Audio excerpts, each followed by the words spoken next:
Ok, je me suis donné 10 jours pile à raison de 30 minutes d'entraînement par jour et pas une de plus pour réussir à jouer ce beautiful morceau.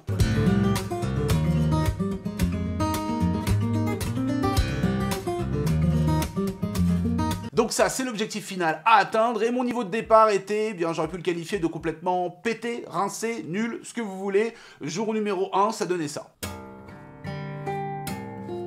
Oh. Oh. Ah. Je suis vraiment une daube. Ouais. Oui. Bref, vous l'avez peut-être reconnu, mais on va parler du morceau Néon, Neon pour les Neon, ouais, pour les anglo-saxons, du guitariste John Mayer, qui est aussi un chanteur absolument dingue au passage. Pour ceux qui ne connaissent pas ce riff, c'est vraiment une pièce complètement folle en guitare à apprendre, qui fait même partie des riffs les plus complexes à jouer sur Terre. Et je peux vous l'avouer, oui, c'est le cas, c'est très très chaud. Mais ce qui va être intéressant, c'est que vous savez très bien que la chelouterie ne renonce à aucun défi. Quitte à se ridiculiser, c'est pas très grave. Pourquoi? Parce que j'ai une façon de mettre en place quelques astuces, quelques clés qui peuvent vous permettre d'apprendre tous les morceaux au monde. Donc aujourd'hui, on va se concentrer et analyser et voir comment j'ai pu en 10 jours, tenter, sans spoiler, de l'apprendre. Mais ce que je vais vous montrer aujourd'hui, vous pouvez l'appliquer sur tous les morceaux que vous voulez apprendre, les plus grands défis que vous voulez vous mettre dans la tronche. Écoutez, c'est parti, je vous montre tout, toutes mes galères, toute mon aventure. Ce morceau est adapté pour électrique comme acoustique, vous pouvez le suivre avec moi, je vous montre un peu l'énorme délire que c'est, et c'est part, on y va. Avant de commencer sans mettre plein la tronche et évidemment prendre cher, eh bien l'été arrive, c'est peut-être le moment de se mettre au niveau guitaristique ou de se lancer des défis, d'apprendre, etc., de choper du level. C'est pour ça en gros que j'ai mis toutes mes méthodes en méga réduction, et d'ailleurs c'est les plus grosses réductions qui ont existé sur la chelosphère.com, qui est ma plateforme où vous retrouvez toutes mes méthodes vidéo. Pour tous ceux qui veulent avoir un apprentissage généraliste et voir tous les plans de la guitare, il y a la méthode polyvalente, très conséquente, plein de vidéos, des tablatures, des backing tracks, des réseaux en commun avec d'autres membres qui vous attendent pour tous s'aider ensemble. Et vous avez aussi la méthode métal, dans le même principe que la polyvalente, aussi conséquente, mais du côté métal. Et à côté de ça, il y a 3 autres petites méthodes, enfin petites, grosses aussi, qui sont le côté de la méthode shred solo, l'improvisation qui peut beaucoup vous aider pour avoir de la liberté de jeu, etc. Et la MAO pour ceux qui sont intéressés par la musique assistée par ordinateur. Quand vous prenez plusieurs méthodes ensemble, eh bien vous pouvez réduire encore les coûts, etc. Les promos s'accumulent entre elles. Donc si ma pédagogie vous plaît, là, de cette vidéo, vous voyez un petit peu comment j'amène les choses, et bien dans mes méthodes, c'est exactement la même chose, c'est que du ludique, du plaisir, de la vulgarisation, mais de la progression obligatoire. Retrouvez le lien qui capte dans la description juste en dessous, j'ai vraiment hâte de vous retrouver, de vous éclater les doigts. Ok, alors je vais vous faire une petite confidence, ce morceau j'ai toujours voulu apprendre à le jouer parce que je trouve que ça doit être trop plaisant de savoir le jouer, et il claque énormément. Et à chaque fois que je me mettais dedans, je commençais à relever les parties, j'avais l'impression d'avoir une montagne à soulever, et j'avais la flemme. Je vais pas me trouver d'excuses, j'avais la flemme, donc j'abandonnais. Mais cette fois je me suis mis dans un mindset complètement différent, et c'est ce qu'il faut faire, c'est la première chose à faire, c'est de se dire quand on a un truc très très chaud à apprendre, ou un truc qu'on veut vraiment apprendre, ok, je me fixe une date, un temps de travail, une deadline, un objectif, et je le lâche pas, quitte à ne pas le réussir, mais je vais tout droit, en mode taureau. Et donc pour commencer, comme beaucoup de personnes, je me suis dit je vais aller sur le net voir soit des tutos, des gens qui l'expliquent, ou des gens qui le jouent juste pour voir, pour écouter, et je suis tombé sur la meilleure personne placée pour l'expliquer, qui n'est d'autre que John Mayer lui-même, qui explique bien son jeu sur Néon. Mais pour être franc, il y a eu un léger souci, un petit problème technique, et je vous laisse le découvrir quand j'ai filmé le moment où j'ai découvert le tuto. I'm going to show you a tip on how to play my song, Neon. Now it's a difficult song, but like all... Ok, bon déjà il dit que c'est un son difficile. On n'est pas sorti. Si John Mayer dit que c'est difficile, c'est que c'est chaud. It's one smooth roll.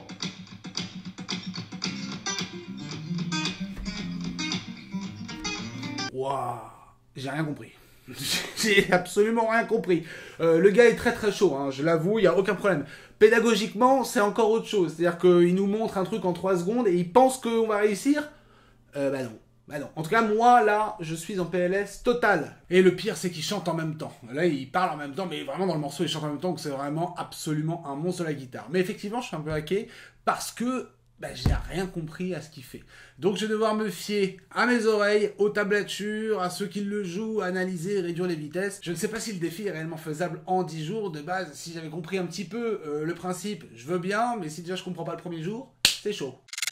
Ouais, j'avoue, je ne connais rien du tout. Mais je me suis rendu compte d'une chose, bien en me posant un petit peu, en ayant quelques réflexions, pour une fois que ça arrive dans ma tête, eh bien j'ai pris conscience que cette fois-ci, comme dans beaucoup d'autres morceaux, la main gauche qui était sur les accords, les notes, le manche, etc., c'était pas le plus important. Ce qui était complètement fou et ce qui me choquait, à force de regarder et d'écouter le morceau, et d'ailleurs quand on l'écoute on entend le groove, le rythme, eh bien c'était la main rythmique, en tout cas pour moi la main droite, et pour les gauchers qui me regardent, gros bisous à vous, eh bien votre main gauche. Et je me suis dit, je crois que l'objectif premier à avoir, c'est d'avoir cette main gauche pour avoir une mécanique qui tourne et après adapter mes accords. Et donc je vous montre à quoi ressemble cette main gauche qui est tout sauf conventionnel. C'est parti. En gros, ce qu'on remarque en regardant la vidéo de John Mayer, c'est qu'il utilise que 2 doigts pour la main rythmique, alors que moi, personnellement, j'aurais fait avec tous mes doigts, ce qui m'aurait facilité la tâche. Mais il fait ça qu'avec 2 doigts parce qu'il y a un esprit très percussif derrière, et c'est vraiment la mécanique et puis la façon dont il utilise ses doigts sur cette main qui font tout l'art de ce jeu-là. Et en gros, ce que j'ai remarqué en analysant un peu les tablatures, c'est que cette main-là fait toujours la même chose. Ça veut dire qu'une fois que j'aurais réussi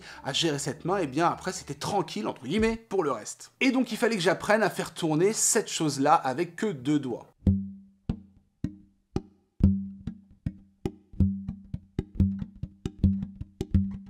Bon, à ce niveau-là, vous pouvez me dire, ouais, bon, ça va, c'est pas non plus foufou, il y a juste à l'apprendre. Oui, mais quand on regarde le comportement de sa main et qu'on écoute surtout le morceau, on entend un esprit très très percussif et surtout qui engendre du groove. Ça veut dire qu'on entend ce genre de sonorité. Working like a drum set.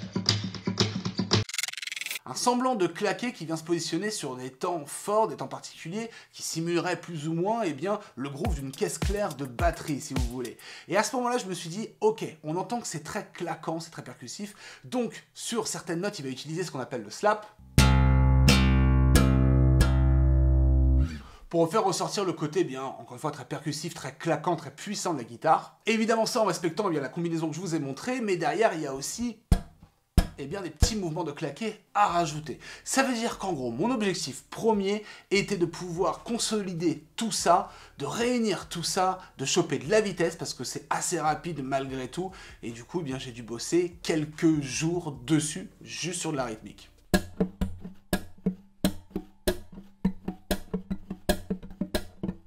Je me perds en plus.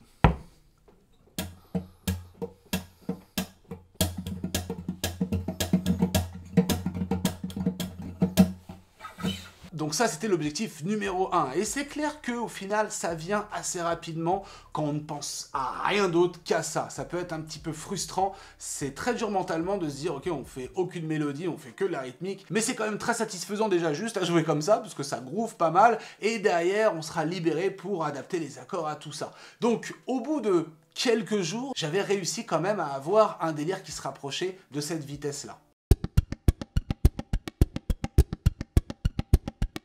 Donc en effet, c'était pas mal, mais c'était pas du tout aussi agressif et claquant de ce que lui pouvait proposer quand on réécoute son tuto. Working like a drum set. Et en gros, c'est à partir de là où j'ai une sorte de façon de faire, de façonner un peu l'apprentissage que j'explique énormément dans les méthodes polyvalentes ou métal. C'est tout simplement eh bien, la méthode puzzle. C'est que en gros, vos apprentissages, vos techniques, etc. d'un morceau qu'on apprend sont des petites pièces de puzzle qu'on assemble peu à peu, qu'on met de côté, etc.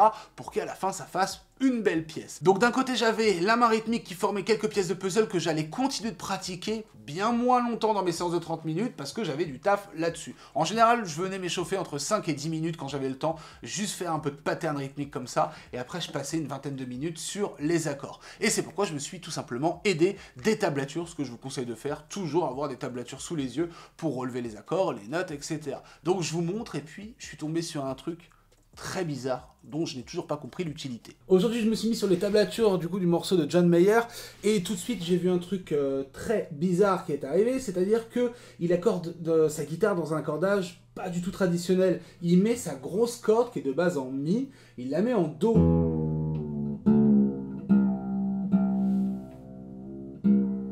Voilà. Donc en effet, le fait d'avoir une grosse corde bien grave, ça flatte bien le slap, hein. Le seul truc qui me fait peur, c'est que moi j'ai jamais vu cet accordage, donc je m'attends à des positions particulières qui vont me faire flipper. Super. Et en effet, là, ça m'a mis un petit coup. Et effectivement, je m'attendais pas de John Mayer d'avoir des accords très simples à faire, très basiques ou quoi que ce soit, parce qu'il est toujours dans l'originalité et la recherche, mais avoir un accordage que je ne connais pas et des positions, du coup, qui en découlent, je me suis dit, est-ce que je vais vraiment avoir le temps d'y arriver? Et vous verrez, pendant cette vidéo, si j'y suis vraiment arrivé. Ça se trouve, je me suis planté total. Et donc là, j'ai repris la méthode puzzle, c'est-à-dire que voilà, tous mes accords, il y en a 5 au total, ça allait être une pièce de puzzle, j'allais devoir les travailler entre eux, juste cette main-là, encore une fois. Donc je vous montre tout de suite les accords, les positions, n'hésitez pas à revenir si vous bossez avec moi sur cette vidéo pour les travailler, encore en mode puzzle, donnez-vous un défi, ça fait du bien toujours. Mais je vous montre ça et vous allez voir que ouais, c'est très particulier. Alors la première c'était celle-ci. En vrai celle-ci, pas très difficile, j'étais rassuré. La deuxième c'était celle-ci. Qui sonne vachement bien pour le coup. La troisième, bien plus complexe, due sûrement à l'accordage, mais c'était celle-ci. Ça sonne vraiment mortel, j'adore, merci John Mayer. Et les deux dernières, plus celle-ci. À ce moment-là, il y a des choses qui me faisaient à la fois flipper et d'autres où j'étais un peu plus rassuré. En effet, les grosses positions comme celle-ci, ou même la dernière, je me suis dit, ça va être chaud de les placer comme ça va être compliqué. Donc, j'avais du taf. Ouais, j'avais du taf, mais c'est ça qu'on aime. Et la meilleure façon, en tout cas la plus optimale pour travailler ce genre d'accord qui était nouveau pour moi, on va dire que c'est un truc que je mets en place souvent depuis tout le temps, ce que j'appelle la méthode fantôme. Pour ceux qui suivent méthode vidéo, vous savez très bien de quoi je parle, c'est qu'en gros, je viens ignorer cette main-là, donc mentalement, il faut savoir se remettre en question, et je fais tout simplement, en gros, du fantôme de ce côté-là, mais je fais juste du transport d'accords. Et c'est ce que j'ai fait sur au moins 2 séances, 3 séances, je crois, de 30 minutes, et du coup, bien, au bout d'un moment, forcément, ça passe plutôt bien. Mais on n'oublie pas que en parallèle, j'avais toujours cette petite main à travailler et il fallait au bout d'un moment bien coller les deux. Et il me restait très peu de temps, je l'avoue. Au bout de plusieurs jours, je me suis rendu compte et je me suis rendu à l'évidence que y a des choses que je ne pourrais pas faire comme John Mayer. Notamment, lui, il a une ADN très particulière sur certains accords, c'est qu'il vient jouer avec le pouce. Alors par exemple, ceux-là, il fait ça comme ça. Voilà, après il utilise son pouce pour les basses. Moi ça c'est un truc que j'ai vraiment du mal. Donc j'ai dû me réadapter. C'est aussi ça la force d'un apprentissage, c'est s'adapter effectivement à ce qu'on sait faire ou ce qu'on est plus à l'aise. On a le droit d'adapter les choses, on n'est pas un robot pour copier à 100% le jeu d'un autre. Et l'autre chose c'est que j'avais du mal dans certaines positions, notamment les grosses ici positions là, c'est que je me suis rendu compte qu'avec la vitesse qui est environ 105 BPM, je ne pourrais jamais les coller d'un seul coup et je vais être obligé de les décomposer lors de mon jeu. C'est-à-dire qu'en gros, quand je vais jouer ces accords-là, je vais devoir faire un truc comme ça.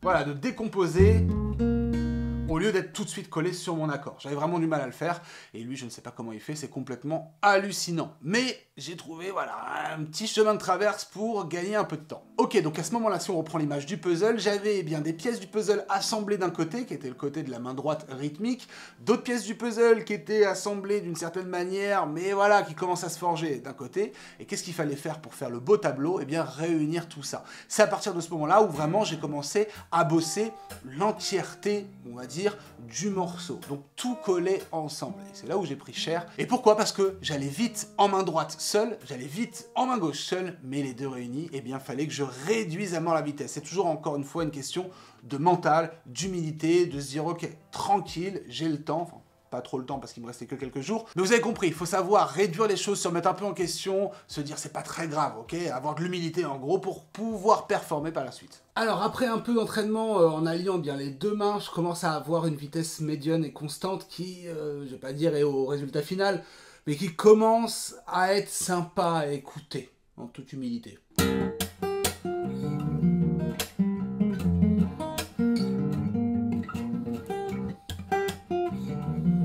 Et voilà, le problème, j'arrive pas à parler en même temps, mais le problème c'est qu'il y a des positions qui sont pas encore très propres et très fluides, mais voilà. Et après sur certaines positions, j'arrive à aller assez vite, je suis assez surpris pour le coup.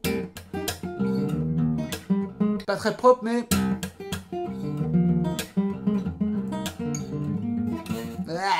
Vous avez compris, il y a des slaps qui sautent par-ci, par-là, il y a des trucs pas très propres, mais on ne lâche pas, la chalouterie n'est jamais finie, vous savez très bien. Donc à ce moment-là, il me restait peu de temps pour avoir la vitesse de John Mayer qui me paraissait vraiment très très lointaine pour moi.